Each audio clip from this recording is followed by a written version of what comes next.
matric আৰু এইচএছৰ পৰীক্ষাৰ্থীসকলৰ বাবে হিমন্ত চৰকাৰৰ বৃহৎ ঘোষণা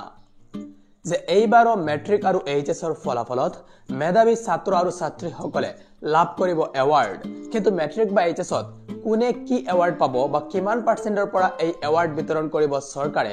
হবি আমি আপোনালোকক জনাবলৈ চেষ্টা কৰিছো কিন্তু ইয়াৰ আগতে যদি আপোনালোকে চেনেলটো সাবস্ক্ৰাইব কৰা নাই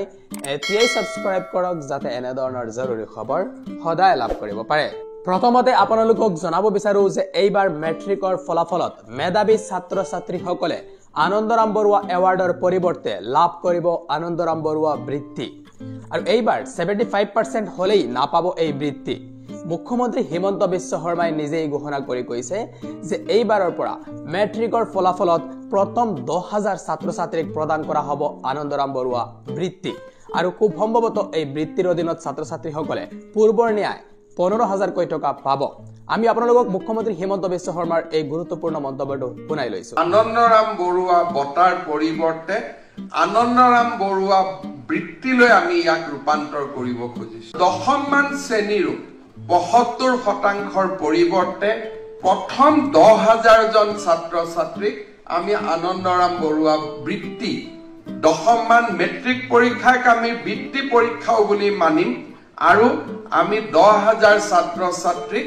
আনন্দৰাম বৰুৱা বৃত্তি প্ৰদানৰ আমি ব্যৱস্থা এতিয়া আপোনালোকক জনাব বিচাৰো যে এইবাৰো এইচএছৰ ফলাফলত ছাত্ৰ আৰু ছাত্ৰী উভয়েই লাভ কৰিব স্কুটি কিন্তু এইবাৰ স্কুটি প্ৰদানৰ ক্ষেত্ৰত অসম চৰকাৰৰ কেবিনেটে এক নতুন সিদ্ধান্ত লৈছে যে এতিয়াৰে পৰা ছোৱালীসকলে অকল 60% অৰ্থাৎ প্ৰথম বিভাগত উত্তীৰ্ণ হলেই নাপাব স্কুটি